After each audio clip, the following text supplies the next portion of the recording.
অন্তরকে কন্ট্রোল করার সবচেয়ে বড় মাধ্যম হচ্ছে সালাত। ওই যে রাসূল সাল্লাল্লাহু আলাইহি ওয়াসাল্লামের হাদিস, কেউ যদি টানা 40 দিন তাকবীরে তাহরিমা, তাকবীরে উলা, প্রথম তাকবীর, তাকবীরে তাহরিমার সাথে টানা 40 দিন জামাতে সালাত আদায় করে, তাহলে ও জাহান্নাম থেকে মুক্ত। আল্লাহু আকবার। কিন্তু আপনি শুরু করেন, দেখি পারেন কিনা, কয়দিন টিকতে পারেন? টিকতে পারবেন না, খুব কঠিন। আপনার অন্তরের জন্য সবচেয়ে বড় চ্যালেঞ্জ হচ্ছে 5 ওয়াক্ত সালাতে মসজিদে উপস্থিত হওয়া। এটাই সবচেয়ে বড় চ্যালেঞ্জ। আপনি দেখবেন যে নামাজি কিন্তু গুনাহ করছে, ও 5 ওয়াক্ত সালাতে নিয়মিত মসজিদে উপস্থিত হয় না রে বাবা। ও নামাজ ঠুকঠুক পড়ে, এক ওয়াক্ত পড়লো, এক ওয়াক্ত ছাড়লো, এক ওয়াক্তে মসজিদে যায়, তার এক ওয়াক্তে যায় না। নিয়মিত 5 ওয়াক্ত সালাতে মসজিদে উপস্থিত হওয়া, এটা আপনার অন্তরের জন্য সবচেয়ে বড় চ্যালেঞ্জ। আর ওই যে 40 দিন টানা আপনি 5 ওয়াক্ত সালাত তাকবীরে তাহরিমা সহ পড়লেন, এটা যেন আপনার অন্তরকে প্রশিক্ষণ দেওয়ার প্রথম ধাপ কমপ্লিট করে ফেললেন। আর আপনার অন্তরকে যখন আপনি এতখানি কাবু করতে পেরেছেন যে 5 ওয়াক্ত সালাতে মসজিদে নিয়ে যেতে পারছেন অন্তরকে, তাহলে অন্য গুনাহ থেকে অন্তরকে কন্ট্রোল করার ক্ষমতা অটোমেটিক আপনার মধ্যে চলে আসবে। আমি মনে হয় বুঝাতে পারিনি আপনাদেরকে। আমি যদি বুঝাতে না পারি তাহলে এটা আমার ব্যর্থতা। ওই যে মুসল্লি পাপে লিপ্ত আছে, পাপ করছে, ও নিয়মিত 5 ওয়াক্ত সালাত মসজিদে জামাতের সাথে আদায় করে না, এই জন্য এখনও আর নামাজ ওকে গুনাহ থেকে বিরত রাখতে পারেনি। অন্তরকে প্রশিক্ষণের প্রথম ধাপ নিয়মিত 5 ওয়াক্ত সালাত মসজিদে উপস্থিত করার মতো এই চ্যালেঞ্জ মোকাবেলা করা। আর অন্তরকে প্রশিক্ষণের শেষ ধাপ, অন্তরকে প্রশিক্ষণের শেষ ধাপ সালাতুর রাজুলি ফি জাওফিল লাইল ওয়ান নাসু নিয়াম, রাতের অন্ধকারে মানুষের সালাত, যখন অন্য মানুষে ঘুমন্ত। কেউ যদি তাহাজ্জুদের সালাতের আদি হয়ে যায়, অভ্যস্ত হয়ে যায়, নিজের অন্তরকে এতটা কাবু করতে পেরেছে, এতটা কন্ট্রোলে আনতে পেরেছে যে প্রতি রাতে তাহাজ্জুদের সালাতে উপস্থিত হয়ে তাহাজ্জুদের সালাত আদায় করতে পারে, তো ওর অন্তরকে যে এতখানি কন্ট্রোল করতে পেরেছে, ও অন্য অনেক গুনাহ থেকে বিরত থাকার মতো তার অন্তরকে কন্ট্রোল করতে পারবে। এটা অন্তর প্রশিক্ষণের শেষ ধাপ। আর প্রথম ধাপ হচ্ছে 5 ওয়াক্ত সালাতে জামাতে উপস্থিত হতেই হবে। 5 ওয়াক্ত সালাতে জামাতে উপস্থিত হলেন না মানে আপনার হেদায়েতের রাস্তা বন্ধ হয়ে যাচ্ছে, আপনার গুনাহের রাস্তা খুলতে থাকতেছে। এই জন্যই রাসূল সাল্লাল্লাহু আলাইহি ওয়াসাল্লাম বলেছেন, শয়তানের খপ্পর থেকে বাঁচার প্রথম অস্ত্র হচ্ছে 5 ওয়াক্ত সালাতে জামাতে উপস্থিত হওয়া। এখানে আপনাকে আরও একটা মজার জিনিস বলি সালাত সম্পর্কে, যেটা সচরাচর আমাদের দেশের 90% মানুষ জানেও না, বুঝেও না, বলেও না। সেটা কি? সেটা হচ্ছে একজন মুসল্লির সালাতকে খাটো করা হয় তার গুনাহ দিয়ে, তার পাপ দিয়ে। মুসল্লির সালাতকে খাটো করা হয় তার গুনাহ দিয়ে, তার পাপ দিয়ে। বলে, আরে ওর নামাজ দিয়ে কি হবে, ওর বউ তো পর্দা করে না, ওর নামাজ দিয়ে কি হবে, ও তো ঘুষ খায়, ওর নামাজ দিয়ে কি হবে, ও তো সুদ খায়, ওর নামাজ দিয়ে কি হবে, ও তো সুদী ব্যাংকে চাকরি করে। এখানে তার সালাতকে খাটো করা হচ্ছে তার গুনাহ দিয়ে, তার সালাতকে খাটো করা হচ্ছে তার গুনাহ দিয়ে। অথচ বিষয়টা এমন নয়। হ্যাঁ, আমরা তাকে উদ্বুদ্ধ করার জন্য বলতে পারি যে আপনি সালাত আদায় করেন, তো কেন ঘুষের সাথে জড়িত আছেন, উদ্বুদ্ধ করার জন্য তাকে বলতে পারি, কিন্তু তার ঘুষের কারণে তার সালাতকে খাটো করতে পারি না। কি জন্য? এখানে আপনাকে দুটো সূক্ষ্ম জিনিস বলে রাখি সালাত সম্পর্কে। এক, আল্লাহ সুবহানাহু তাআলার নিষেধ লঙ্ঘন করার চাইতে আল্লাহ সুবহানাহু তাআলার আদেশ লঙ্ঘন করা মহাপাপ। আল্লাহ সুবহানাহু তাআলার নিষেধাজ্ঞা অমান্য করার চাইতে আল্লাহ সুবহানাহু তাআলার আদেশ লঙ্ঘন করা বড় পাপ। ইবনুল কাইয়িম রাহিমাহুল্লাহ বইয়ের মধ্যে লিখেছেন যে আল্লাহ সুবহানাহু তাআলার আদেশ, আল্লাহ সুবহানাহু তাআলার নিষেধ অমান্য করার চাইতে আল্লাহর আদেশ লঙ্ঘন করা বড় পাপ। আল্লাহর নিষেধ কি? আল্লাহ সুবহানাহু তাআলা বলেছেন সুদ খাওয়া হারাম, আহাল্লাল্লাহুল বাইআ ওয়া হাররামার রিবা। আল্লাহর আদেশ কি? আকিমুস সালাত, সালাত কায়েম করো। সুদ খাওয়ার গুনাহের চাইতে সালাত ছেড়ে দেওয়ার গুনাহ বড় মহাপাপ। আল্লাহর আদেশ হচ্ছে, আল্লাহর নিষেধ হচ্ছে ঘুষ খাওয়া হারাম। আল্লাহ সুবহানাহু ওয়া তাআলার আদেশ হচ্ছে সালাত আদায় করো। ঘুষ খাওয়ার গুনাহের চাইতে সালাত ছেড়ে দেওয়ার গুনাহ বড় মহাপাপ। আল্লাহ সুবহানাহু ওয়া তাআলার নিষেধ হচ্ছে, আল্লাহ সুবহানাহু ওয়া তাআলা খামর, মাদক দ্রব্যকে হারাম করেছেন। আল্লাহর আদেশ আকিমুস সালাত, সালাত কায়েম করো। মদ খাওয়ার গুনাহের চাইতে সালাত ছেড়ে দেওয়ার গুনাহ মহাপাপ, বড় পাপ। আল্লাহ সুবহানাহু ওয়া তাআলার নিষেধ বিড়ি সিগারেট খাওয়া হারাম, নেশাদার দ্রব্য হারাম। বিড়ি সিগারেট খাওয়ার গুনাহের চাইতে সালাত ছেড়ে দেওয়ার গুনাহ মহাপাপ, বড় পাপ। আল্লাহ সুবহানাহু ওয়া তাআলার নিষেধ হচ্ছে জেনা করা হারাম। জেনা করার গুনাহের চাইতে সালাত ছেড়ে দেওয়ার গুনাহ মহাপাপ, বড় পাপ। আল্লাহ সুবহানাহু ওয়া তাআলার নিষেধ অমান্য করার চাইতে আল্লাহর আদেশ, আল্লাহর অর্ডার, আল্লাহর আদেশ, আল্লাহর অর্ডার অমান্য করা মহাপাপ, বড় পাপ। এই জন্য কেউ যদি সুদ খায় তবুও সালাত আদায় করতে বাধ্য। কেউ যদি ঘুষ খায় তবুও সালাত আদায় করতে বাধ্য। কেউ যদি অন্যায় কাজে লিপ্ত থাকে তবুও সালাত আদায় করতে বাধ্য। কেউ যদি নেশাদার দ্রব্য পান করে তবুও সালাত আদায় করতে বাধ্য। নেশাদার দ্রব্যের অজুহাতে, সুদের অজুহাতে, ঘুষের অজুহাতে, হারাম ইনকামের অজুহাতে সালাত বাদ দিতে পাবে না। আর ওর গুনাহের কারণে ওর সালাতকে ছোটও করা যাবে না। কি জন্য? ইবনুল কাইয়িম রাহিমাহুল্লাহ লিখছেন তার বইয়ের মধ্যে যে ব্যক্তি একই সাথে সুদও খাচ্ছে, তার আগে একটু ভূমিকা বলে নেই। আমাদের মনের মধ্যে কি প্রশ্ন কাজ করে? আমাদের মনের মধ্যে প্রশ্ন কাজ করে যে আল্লাহ সুবহানাহু ওয়া তাআলা এবং তার রাসূল তো বলে দিয়েছেন। কি বলেছেন? মাতাআমুহু হারামুন ওয়া মাশরাবুহু হারামুন ওয়া মালবাসুহু হারামুন। এর খাদ্যদ্রব্য হারাম, এর পোশাক হারাম, এর পানীয় হারাম। আর ইন্নাল্লাহা তাইয়্যিব, আল্লাহ সুবহানাহু ওয়া তাআলা পবিত্র, পবিত্র ব্যতীত অন্য কিছু গ্রহণ করেন না। এর আয়, ইনকাম, উপার্জন সবই হারাম। তো আল্লাহ সুবহানাহু ওয়া তাআলা এর ইবাদত কবুল করবেন না, এ কথা ঠিক। রাসূল সাল্লাল্লাহু আলাইহি ওয়াসাল্লাম বলেছেন, কেউ যদি মদ পান করে, কেউ যদি নেশাদার দ্রব্য পান করে, তাহলে তার 40 দিন ইবাদত কবুল হবে না, এ কথা ঠিক।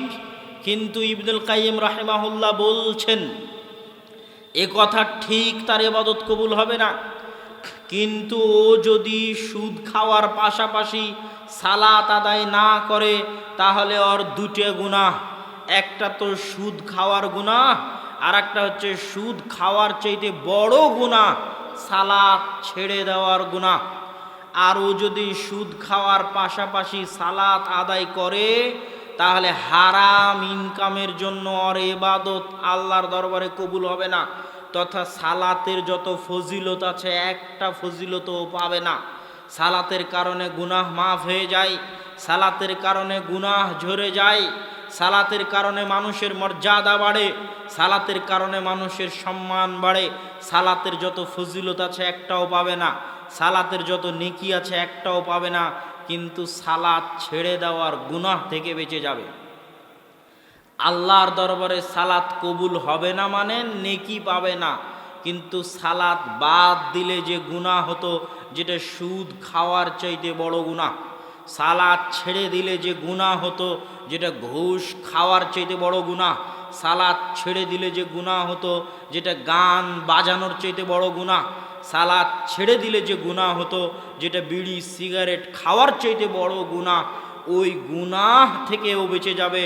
তখন ওর গুনাহ থাকলো শুধু একটা, যেই অপরাধ, যেই পাপে ওই লিপ্ত আছে, শুধু ওই একটা গুনাহই তার বাকি থাকলো। আর সালাত ছেড়ে দেওয়ার গুনাহ থেকে বেঁচে গেল, কিন্তু সালাত যেহেতু আর কবুল হবে না, সেহেতু সালাতের জন্য কোনো নেকি পাবে না। আমি আপনাদেরকে সালাতের গুরুত্ব বুঝাতে পারছি কিনা আমি জানি না।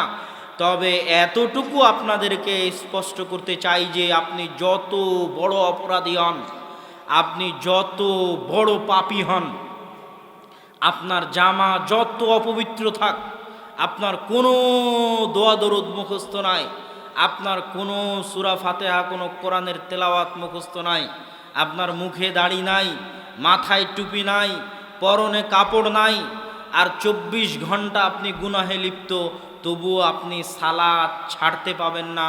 সালাত আদায় করতে আপনি বাধ্য, করতেই হবে। ওই সালাতই একদিন আপনাকে ওই গুনাহগুলো ছাড়ার রাস্তা তৈরি করে দিবে ইনশাআল্লাহ। কিন্তু যদি আপনি সালাত ছেড়ে দেন, তাহলে ওই গুনাহ থেকে বাঁচার আর কোনো রাস্তা খুঁজে পাবেন না। অতএব সালাত হচ্ছে এমন একটা জিনিস যেটা আপনাকে হেদায়েতের রাস্তায় নিয়ে যাবে।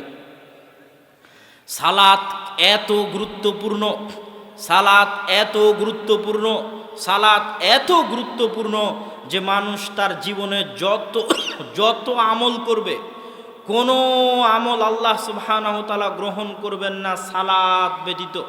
রাসূল সাল্লাল্লাহু আলাইহি ওয়াসাল্লাম বলেছেন, আউয়ালু মা ইউহাসাবু বিহিল আবদু ইয়াউমাল কিয়ামাহ আস-সালাত, ফাইন সালুহাত সালুহা সাইরু আমালিহি ওয়া ইন ফাসাদাত ফাসাদা সাইরু আমালিহি। কিয়ামতের মাঠে প্রথম হিসাব হবে সালাতের। আর এক হাদিসে রাসূল সাল্লাল্লাহু আলাইহি ওয়াসাল্লাম বলেছেন, আউয়ালু মা ইউকদা বিহি ইয়াউমাল কিয়ামাহ আদ-দাম আদ-দিমা। কিয়ামতের মাঠে প্রথম বিচার হবে রক্তের। তাহলে প্রথম হিসাব হবে সালাতের, প্রথম বিচার হবে রক্তের। বিচার আর হিসাব এক নয়, বিচার আর হিসাব এক নয়, বিচার আর হিসাব এক নয়। বিচারে কোনো আপোষ নাই, হিসাবে আপোষ হতে পারে। বিচারে কোনো আপোষ নাই, হিসাবে আপোষ হতে পারে। বিচার মানে সারা পৃথিবীর মানুষ, জজ কোর্ট, হাইকোর্ট, উচ্চ আদালত, বিচার, সালিশ, পাড়া, গ্রাম, চেয়ারম্যান, এমপি, মেম্বার, মন্ত্রী, কোথাও তার ন্যায় বিচার পায়নি। পৃথিবীর শুরু থেকে নিয়ে শেষ পর্যন্ত মানুষের উপর যত অত্যাচার করেছে, পশু প্রাণীতে আর এক পশু প্রাণীর উপর যত অত্যাচার করেছে, মানুষে পশু প্রাণীর উপর যত অত্যাচার করেছে, অত্যাচারের মাত্রা বাড়তে বাড়তে বাড়তে বাড়তে বাড়তে বাড়তে আসমান ছুঁয়ে গেছে। কিয়ামতের মাঠে আল্লাহ সুবহানাহু ওয়া তাআলা হবেন বিচারক। কোনো ওকিল, কোনো দোভাষী থাকবে না। আল্লাহ সুবহানাহু ওয়া তাআলা ওই যে আসমান ছুঁয়ে গেছে অত্যাচার, আল্লাহ সুবহানাহু ওয়া তাআলা বিচার শুরু করবেন। বিচারে কোনো আপোষ নাই। ওই অত্যাচারের মাত্রাকে তিনি কমাতে কমাতে কমাতে কমাতে বিচারের মাঠে শূন্য করবেন। যদি তিনি বিচারের মাঠে অত্যাচারকে শূন্য, জিরো না করতে পারেন, তাহলে তিনি আদল নন, তাহলে তিনি ন্যায়পরায়ণ নন। ওয়া ইয়াজ বিল্লাহ। আর আল্লাহ ন্যায়পরায়ণ। ইন্নী হারামতু যুলমা আলাইয়া, আল্লাহ বলছেন আমি আমার উপর জুলুম বা অত্যাচারকে হারাম করেছি। তিনি ন্যায়পরায়ণ, তিনি নিজের উপর জুলুম বা অত্যাচারকে হারাম করেছেন। তিনি ন্যায়পরায়ণ, তিনি নিজের উপর জুলুম বা অত্যাচারকে হারাম করেছেন। এই জন্য বিচারক হিসেবে যখন তিনি দায়িত্ব পালন করবেন, তখন কোনো ছাড়, কোনো আপোষ নাই। তিনি জিরো করবেনই করবেন।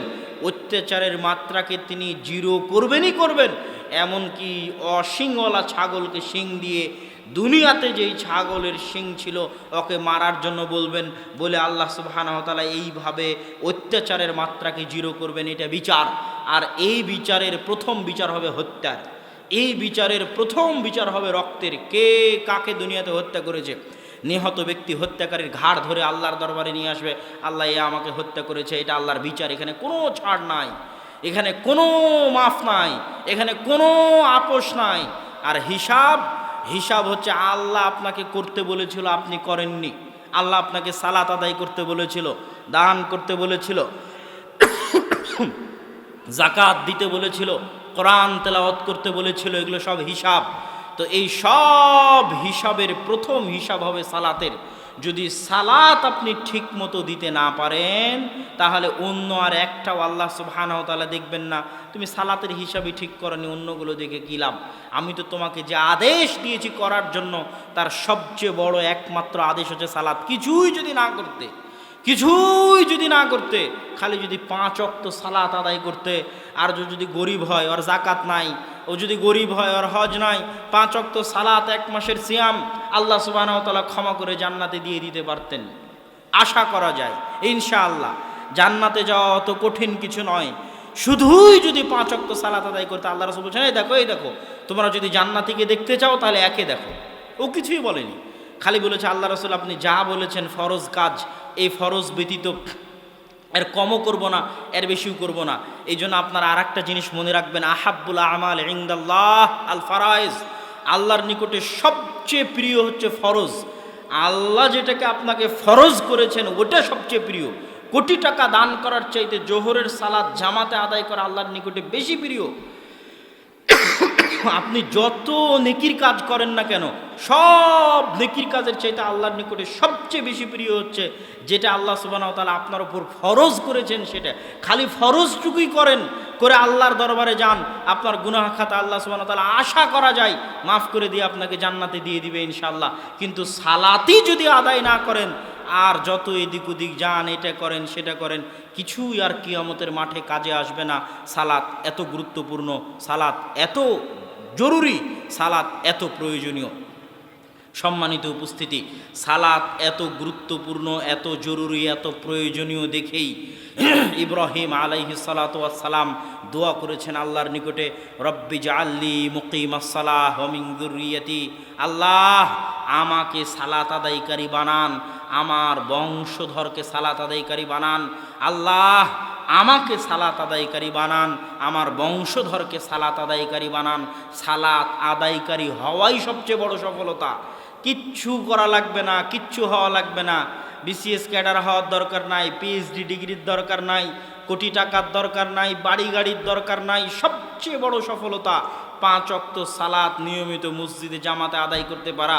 এই জন্য ইব্রাহিম আলাইহিস সালাম আল্লাহর কাছে চাইতেন, আল্লাহ সালাত আদায়কারী বানান, আমার বংশধরকে সালাত আদায়কারী বানান। আপনাদের নিজেদেরও দোয়া থাকা উচিত আল্লাহর নিকটে যে হে আল্লাহ, আপনি আমাদেরকে মৃত্যু দিবেন না সালাত আদায়কারী না বানিয়ে, আমিন। হে আল্লাহ, আমাদের বংশধরকে মৃত্যু দিবেন না সালাত আদায়কারী না বানিয়ে, আল্লাহুম্মা আমিন। এবং যত পিতা আছেন, যত মাতা আছেন, সন্তানকে এখন থেকে সালাতের জন্য ডাকবেন, সালাতের জন্য ডাকেন।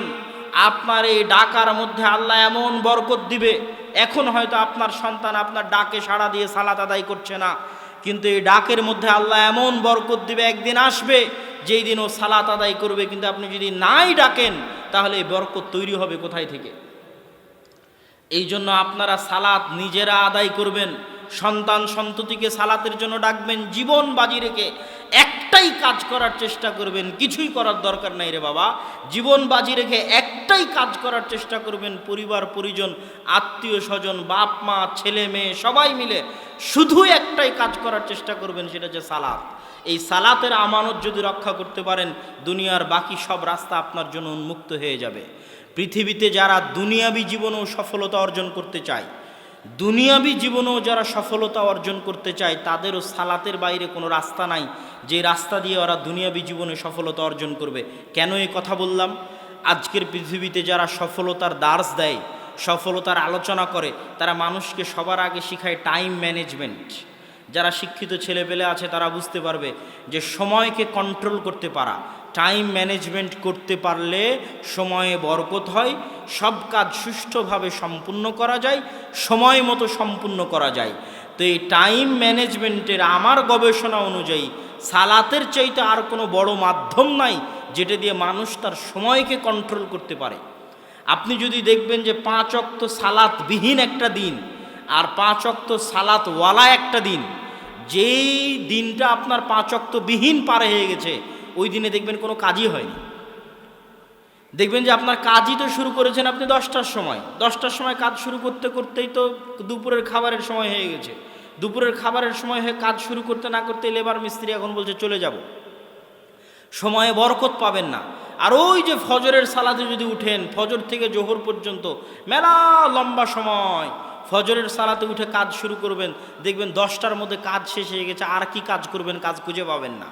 এটা সালাতের বরকত। আবার যখন জোহরের সময় আসবে তখন সালাত বলবে, আপনাকে সালাত বলবে, এই তুমি জোহরের পর কি করবা এখনই ভাবো। এটা হচ্ছে আপনাকে সালাত আপনাকে রিমাইন্ড করছে। আর আপনি যদি ওই ক্যারাম বোর্ড খেলতে থাকছেন, জুয়া খেলতে থাকছেন, কখন জোহর থেকে আসর হয়ে গেছে, আসর থেকে মাগরিব হয়ে গেছে, মাগরিব থেকে ইশা হয়ে গেছে, দিন পার হয়ে গেছে, আপনি বুঝতে পারেননি। ওই দেখা যাচ্ছে মোবাইল নিয়ে বসে আছে, ফেসবুক নিয়ে বসে আছে, ভিডিও গেম নিয়ে বসে আছে, সিরিয়াল নিয়ে বসে আছে, মুভি নিয়ে বসে আছে। কখন জোহর হয়েছে, আসর হয়েছে, মাগরিব হয়েছে, ইশা হয়েছে বুঝতে পারেনি। ওর দিন কিভাবে পার হয়ে গেছে বুঝতে পারেনি। আর ও যদি ওই খারাপ কাজটা করা অবস্থাতেও যদি সালাত আদায় করতো, তাহলে জোহরের সালাতের সময় জোহরের সালাত ওকে একবার রিমাইন্ড দিত, এরপরে কি করবে। আবার আসরের সময়কে আর একবার রিমাইন্ড দিত, আর এরপরে কি করবি। আবার মাগরিবের সময় আরেকবার রিমাইন্ড দিতে, এরপরে কি করবি। এশার সময় আরেকবার রিমাইন্ড দিতে, এরপরে কি করবি। তাহলে ও যত কাজেই ব্যস্ত থাক, প্রত্যেক ব্যস্ততার মাঝে একটা করে ছোট্ট বিরতি আছে, যেই বিরতিতে ও নতুন করে ভাবার সুযোগ পাচ্ছে, দিনটাকে কাজে লাগানোর সুযোগ পাচ্ছে।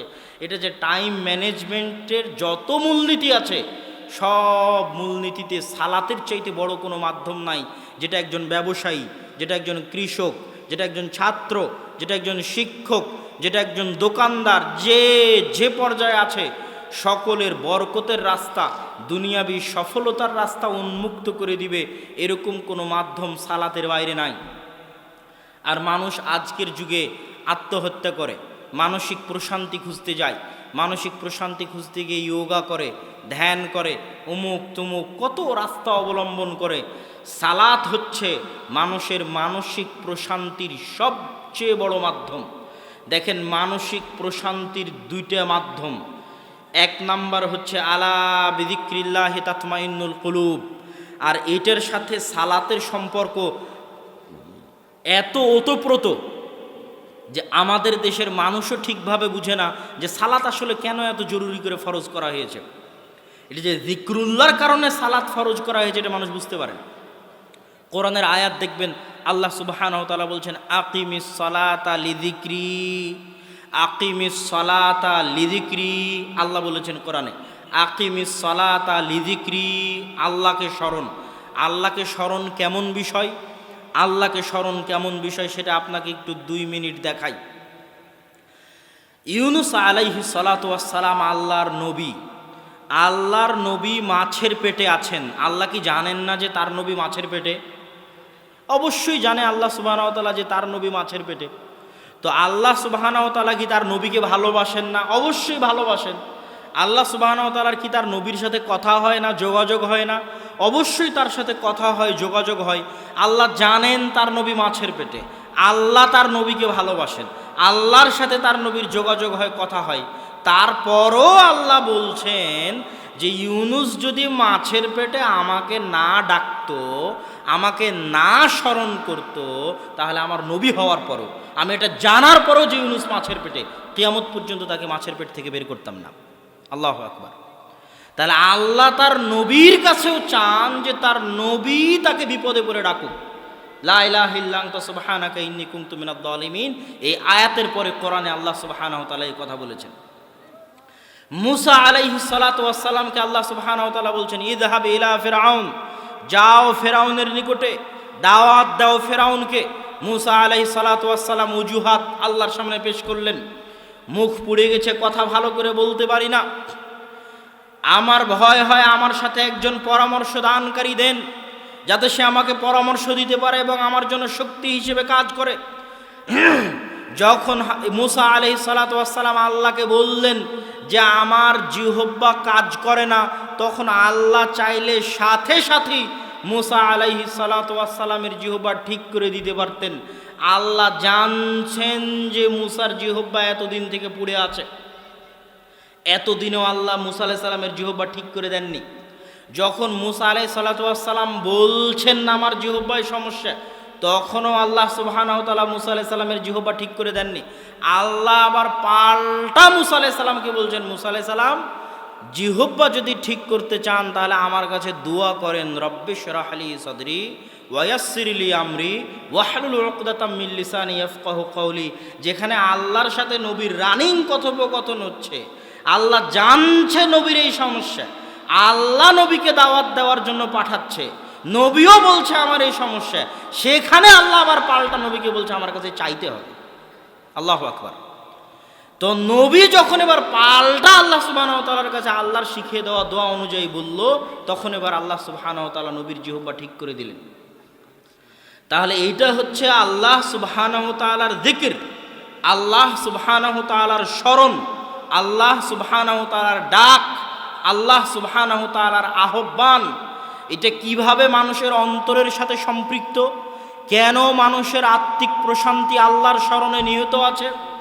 এই জন্য যে আমার এবং আপনার এই শরীর পৃথিবীতে সৃষ্টি হয়েছে, মায়ের পেটে সৃষ্টি হয়েছে, দুনিয়ার খাদ্য, দুনিয়ার রক্ত মাংস দিয়ে তৈরি হয়েছে, কিন্তু আমাদের শরীরের ভিতরে যে আত্মা আছে, এ আত্মা দুনিয়াতে তৈরি হওয়া নয়, এ আত্মা মায়ের পেটে তৈরি হওয়া নয়, এ আত্মা রক্ত মাংস দিয়ে তৈরি হওয়া নয়, এ আত্মা আল্লাহর ফেরেশতা আসমান থেকে ৪৪ দিন নিয়ে এসে রক্ত মাংসের শরীরে ফু দিয়ে প্রবেশ করিয়েছে। এটা সে আত্মা, যে আত্মা আসমান থেকে এসেছে, দুনিয়াতে তৈরি হওয়া নয়। আর এ আত্মা সে আত্মা, যে আত্মা আল্লাহর সামনে শপথ করেছে, আলাস্তু বিরব্বিকুম ক্বালু বালা, আমি কি তোমাদের প্রতিপালক নই? তখন আত্মা বলেছে, হ্যাঁ আপনি আমাদের প্রতিপালক। এই জন্য যত অন্যায়, যত অত্যাচার, যত গুনাহ, সব গুনাহকে আল্লাহ বলেছেন আত্মার উপর অত্যাচার, সব গুনাহকে। আল্লাহুম্মা ইন্নী যালামতু নাফসি, এই দোয়ার অনুবাদ এটা নয় যে আল্লাহ আমি গুনাহ করেছি মাফ করে দেন। এই দোয়ার অনুবাদ হচ্ছে আল্লাহ আমার আত্মার উপর অত্যাচার করেছি আমি শয়তানের ওয়াসওয়াসায়। রব্বানা যালামনা আনফুসানা, এই আয়াতের অর্থ এটা নয় যে আল্লাহ আমি গুনাহ করেছি আমাকে মাফ করে দেন। এই আয়াতের অর্থ হচ্ছে আল্লাহ আমি আমার আত্মার উপর অত্যাচার করেছি, যে আত্মা আসমান থেকে এসেছে, দুনিয়াতে সৃষ্টি হওয়া নয়। কিন্তু দুনিয়ার এই রক্ত মাংসের শরীরে আসার পর শয়তানের প্ররোচনায় পড়ে ওই আত্মার উপর অত্যাচার করেছি। এইটা অত্যাচার। এই অত্যাচারিত আত্মা কাঁদে, এই অত্যাচারিত আত্মা কষ্টে থাকে, এই অত্যাচারিত আত্মা হতবিহব্বল থাকে, এই অত্যাচারিত আত্মা হতাশাগ্রস্ত থাকে, বিষাদগ্রস্ত থাকে। আপনি পাল্টা প্রশ্ন করবেন, কই আব্দুল্লাহ ভাই, আমি তো বুঝতে পারি না, যে আমি তো নামাজ কালামও পড়ি না, আমি তো মদ জুয়া আড্ডা সব খেলি, কই আমার আত্মার উপর যে অত্যাচার হচ্ছে এটা তো আমি বুঝতে পারি না। আমি আপনাকে পাল্টা বলবো, আপনার আত্মার উপর যে আপনি অত্যাচার করছেন এটা বুঝার জন্য আপনি কোনোদিন সময় দিতে পারেননি। কেন সময় দিতে পারেননি? আবার কোরআনের আয়াত থেকে সমাধান নেই। আল্লাহ সুবহানাহু ওয়া তাআলা কোরআনের আয়াতে বলেছেন, আলহাকুমুত তাকাসুর হাত্তা যুরতুমুল মাকাবির, পারস্পরিক ধন সম্পদের প্রতিযোগিতা তোমাদেরকে ভুলিয়ে রেখেছে। কি ভুলিয়ে রাখা? আল্হা শব্দের অর্থ কি? ছোট বাচ্চা যখন মায়ের দুধের জন্য কাঁদে, তখন আপনি ছোট বাচ্চাকে ভুলিয়ে রাখেন যেন মায়ের দুধ না চায়, ঝুনঝুনি দিয়ে ভুলিয়ে রাখেন, মোবাইল বাজিয়ে ভুলিয়ে রাখেন, বাইরে নিয়ে গিয়ে ভুলিয়ে রাখেন, হাসি খেল তামাশার মাধ্যমে ভুলিয়ে রাখেন। ওই যে ছোট বাচ্চাকে আপনি খেলনা দিয়ে, মোবাইল দিয়ে, ঝুনঝুনি দিয়ে কোনো একটা কিছু থেকে ভুলিয়ে রাখতেছেন, দুনিয়ার চাকচিক্য, দুনিয়ার মোহ আপনাকে ওইভাবে ভুলিয়ে রেখেছে আপনার মৃত্যু থেকে, আপনাকে ওইভাবে ভুলিয়ে রেখেছে আপনার কবর থেকে, আপনাকে ওইভাবে ভুলিয়ে রেখেছে আপনার মৃত্যু থেকে। ওই যুবক তো রাত্রে ঘুমাতে ঘুমাতে মোবাইল চালিয়েছে, ঘুম থেকে উঠে আবার মোবাইলে হাত দিয়েছে, তাহলে ও কখন তার আত্মাকে সুযোগ দিল এটা বুঝার জন্য যে ও তার আত্মার উপর অত্যাচার করছে। ওকে তো আলহাকুমুত তাকাসুর হাত্তা যুরতুমুল মাকাবির, ওর মোবাইল ওকে ভুলিয়ে রেখেছে যে ও একদিন মারা যেতে পারে, ওর গান বাজনা ওকে ভুলিয়ে রেখেছে ও একদিন মারা যেতে পারে, ওর মুভি সিনেমা জুয়া তাস ওকে ভুলিয়ে রেখেছে যে ও একদিন মারা যেতে পারে, ওর মৃত্যু নিশ্চিত, এই মৃত্যু থেকে ওকে ভুলিয়ে রেখেছে। যখনই আপনাকে আমি চ্যালেঞ্জ দিয়ে বলছি, আপনি একটা সেকেন্ড আপনার আত্মাকে সময় দেন না, একটা সেকেন্ড সময় দেন, নির্জন রাত্রিতে মোবাইল বন্ধ করে দিয়ে, পৃথিবীর মানুষজন, স্ত্রী পুত্র আত্মীয় স্বজন ধন সম্পদ সব কিছু থেকে আলাদা হয়ে একটা সেকেন্ড আপনার আত্মাকে সময় দিয়ে দেখেন, আপনার চোখ দিয়ে যদি পানি না বের হয়েছে, আপনার আত্মার উপর অত্যাচার করার কারণে, আপনার মৃত্যুর স্মরণে, নিশ্চিত মৃত্যুর স্মরণে আপনার চোখ দিয়ে যদি পানি না বের হয়েছে, তাহলে আপনি মনে করবেন যে আমি আলোচনা আপনাদেরকে ভুল বুঝিয়েছি, কোরআন হাদিস আমি ভুল বুঝেছি, কোরআন হাদিস আমি সঠিকভাবে বুঝতে পারিনি। আপনি আপনার আত্মাকে সময় দেন না। আলহাকুমুত তাকাসুর, আপনার মৃত্যুকে আপনি শয়তানের ধোকায় পড়ে সবসময় ভুলে থাকার চেষ্টা করেন যে আমি মারা যাব। মানুষ আপ্রাণ চেষ্টা করে এটা ভুলে থাকার যে মানুষ মারা যাবে। রাত দিন